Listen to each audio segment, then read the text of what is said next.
Ito mga kaibigan, andito ako ngayon sa baba, maggala-gala. Tingnan niyo yung bukid namin, yung taniman, ang lago na ng damo, green na green, hindi pa kami nakapaghawan. Pupuntahan ko kasi doon yung mga pamangkin ko, mag-asawa.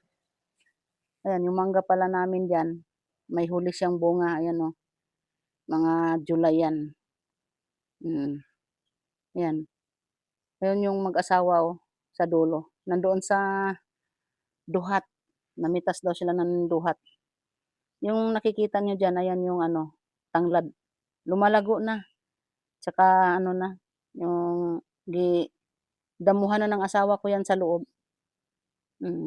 Yung duhat namin ayan, medyo rami pa man din ang bunga, kaya lang nag-uumpisa na siyang laglagan. Ayan, namimitas sila kasi titikman daw nila. Konti na nga lang ang natira niyan, kasi nung mga nakaraang linggo, ang daming nangalaglag. Ayan, puro na siya hinog, wala na siyang green. Sana nga maabutan pa ng ilang araw 'yan para makapag-uwi sila. Pumunta ako diyan sa isang puno kasi 2 puno yung duhat namin, tiningnan ko yung isa. Ayun din, marami din siyang bunga, mababa lang 'yan. Kaya lang itong duhat na 'to, ang daming yung yun, langgam, yung hantik, yung pula ba, 'yan sakit mga makakagat niyan. 'Yan, puro na siya hinog, wala na siyang green. Malapit na 'yan siyang malaglag, sana nga mapakinabangan pa. Kaya hindi masyadong napipitasan 'yan kasi maraming langgam. Pero mababa lang 'yan, maaabot lang kaysa doon sa isang puno yung pinitasan nila, gagamit talaga ng 'yun, panungkit. Ayan, inabot ko nga lang, kaya lang nag-ikid-ikid. Kasi nga siyempre ipinanganak tayong kulang sa height. Ayan, kain-kain na si Ibyang diyan, parang kabog, ngat-ngat na ngat-ngat, isang pitas, isang ngat-ngat. Hmm, 'Yan yung iba naming tanim diyan, ayan nakikita ninyo, mga nag-brown na, namatay siya. Hindi siya naka-survive sa init. Ang lago na ng damo, mga isang ulan lang, 2 ulan, ang bilis agad tumubo. Yung damo. Kung may ka nga lang, yung hayop, kalabaw, kambing, ganda sana isuga diyan, mataba talaga yung hayop mo diyan. Buti yung namin, yung tanglad naka-recover, ayan, Ayan, namitas na ako diyan.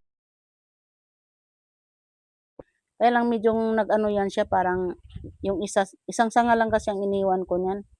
Maraming sanga yan, yung banda doon, pinagpuputol ko kasi ayaw ko yung lalagpas doon sa kabilang bakod.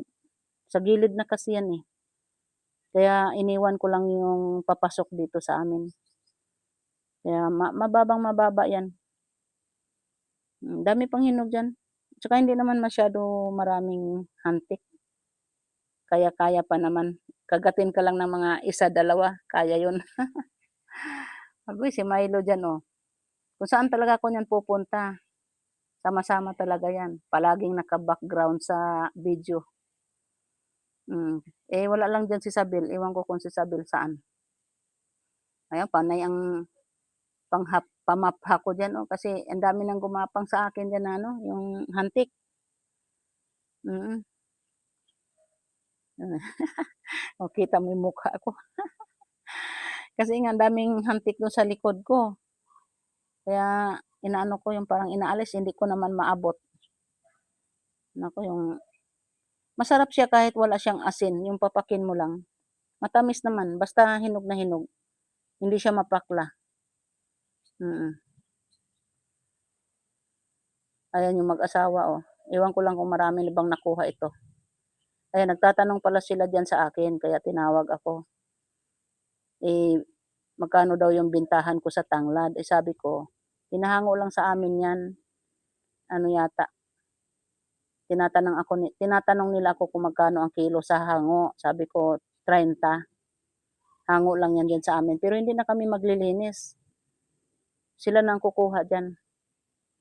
Ayan, may nakita pala kami diyang ano, yung 'yan nakita nila, yung nagtanong kung ano daw gulay 'yun. Ano 'yun, eh, yung parang alugbati, yung talilong, ang dami niyan diyan, doon sa dulo 'yan sa gilid na 'yan, ang taba nga, eh.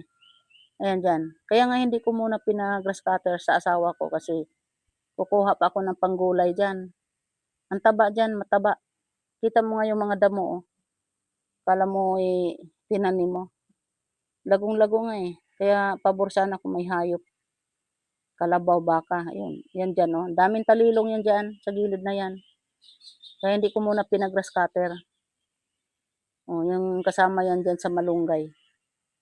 Pero yung sa loob ng ano na 'yan, tanglad, yung mga tudling-tudling na 'yan diyan, malinis na 'yan. Hindi pala sila nanguha ng marami, konti lang kinuha nila, tinikman lang kasi sayang daw kuno, saka na nila kuhanin 'pag yung uwi na nila. Sabi ko kasi hindi naman puwedeng ma-stock 'yan, kailangan 'pag pamitas ka niyan, kakainin agad kasi ano 'yun, eh, parang ano din, yung nagmo-mold siya,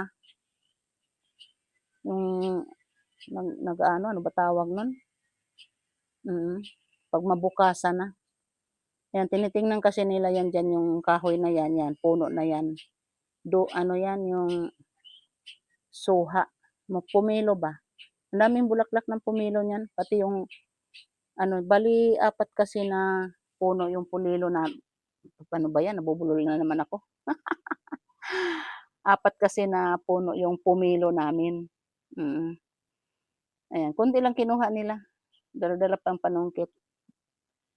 Yun, tinitingala-tingala naman nila yung ano, yung madadaanan namin diyan, yung mangga, kasi may mga bunga pa nga pailan-ilan. Tsaka yung mga kalamansi, ayun, buti yung mga kalamansi namin naka-recover din. Namasya lang kasi sa amin 'yan, dumalaw, mm. Kasi wala pa namang pasok, kaya nakapunta muna sila, mm. Uy, tinuturo ko pa diyan yung ano, bunga ng mangga. May mga bagong bulaklak kasi. O kita niyo yung ano namin, o tanglad, malagong-malago, mm. Pero yun diyan nga sa gilid, ayun, hindi pa natapos. Hindi pa nakapag-grass cutter yung asawa ko diyan banda. Kasi inuna muna dito sa kabila. Yun, pauwi na kami niyan kasi sabi nila sa sunod na lang araw daw silang mamitas. Tsaka yung ano, may mga mangga pa naman na pailan-ilan, ayan, makapag-uwi pa sila, mm. Ano naman yun diyan, yung hapon na kami niyan bumaba diyan, ayan, pero mainit pa, mga 4:00 mahigit, mag-a-5:00 kami bumaba diyan, pero tingnan niyo na napakainit pa. Wala ng ulan, eh, mga 4 na araw na walang ulan dito. Ayan naman diyan, oh, yung tinga, ang lago ng ano namin, yung taniman ko ng gulay ano, napakalago ng damo. Ayan yung gapangan ng upo, hindi pa nga naasikaso. Pagkatapos niyang mai-grass cutter saka ko na 'yan hawanan, tanggalin ko yung mga balag diyan, yung gapangan ng mga upo. Kasi marupok na din 'yan, babaguhin ko, magbalag ng bago. Pinuntahan ko pala yung pumilo namin diyan, yung puno na 'yan, oh. Ang daming bulaklak, may mga humahabol. Kaya nung isang araw, inisprehan namin 'yan ng gamot, yung para sa hayop. Kasi para yung mga bulaklak niya matutuloy. May mga ano na 'yan, yung mga batibot. Pero may mga bunga siya na iilang piraso, eh, tiningnan ko nga kung magulang na. Ayan, medyo magulang naman na, mga ilang ano na lang 'yan, araw puwede mo ng mapitas. Mga ano lang yata 'yan, ilang piraso lang. Marami sanang bunga yan nung tag-init, hindi sila naka-survive, nalagas. Ayan oh, mga batibot na siya, yung bulaklak. Yan hilaw pa yan, yung mga ganyan, hilaw pa. Malaman mo naman 'pag magulang na kasi makinis. Naku pumunta pala kumuha pala ako ng malunggay diyan kasi magtitinola nga kami ng manok. Yan, diyan lang ako kumuha diyan ng bagong trim namin, siyempre may umusbong na. O 'di ba madali lang manguha 'pag yung mababa lang. Tama na yan, okey na yan, pumunta pala ako dito sa kabila, dito pala nag-una pag-grass cutter yung asawa ko. Kita mo naman yung damo, napaka-green. Pabor na pabor sana sa may mga baka at saka kalabaw, kambing. Nakapag-umpisa na siya diyan, medyo ilang oras na din siya diyan, nagloko yung grass cutter. Kahit anong hila-hila niya diyan, ayaw umandar. Napagod siguro. Parang tao din pala yan, napapagod. Ayaw talaga umandar. Buti nga mayroon kaming extra, dalawa kasi grass cutter namin. Ayun oh, kinuha ng asawa ko doon. Pinahinga muna yun, baka nga siguro na ano lang, napagod. Ayun yung pinaandar niya. Oh, kita niyo, isang hila lang niya, andar agad. Andar agad yan, oh, tingnan mo burot-burot agad, eh. Pinahinga muna yung isa kasi napagod siguro. Kaya nga noon, isa lang ang grass cutter namin. Minsan kasi ganyan, ang luwang ng iga-grass cutter mo tapos isa lang ang ano, ginagamit, kaya maabala ka talaga sa gawain. 'Pag dalawa yung gagamitin mo, ayun, pagpalit ka kaagad ng grass cutter. Maluwang-luwang pa yung iga-grass cutter niya. Ayan, yan dito siya nag-una, yung sa kabilaan naming medyo kanan ba, sa kabilang side, o medyo hawa na, medyo na grass cutter na niya yan diyan. Ayan, hawa na, Pero nauna pa yung doon sa harapan na yan, yung 'di ba may bahay yan, ayan may bahay. Sa harapan na yan tapos na din. Ayan oh, 'di ba maganda tingnan 'pag malinis. Pero andun pa yun din yung mag-green-green kasi hindi naman yan masagad, 'pag grass cutter. Kaya dito na naman siya tumawid sa kabila. Oh, andiyan oh, nandun siya oh. Sa pinakadulo namin yan. Pero walang mga tanim yan na ano, hindi kami nagtatanim ng gulay diyan. Yung taniman namin doon sa kabila.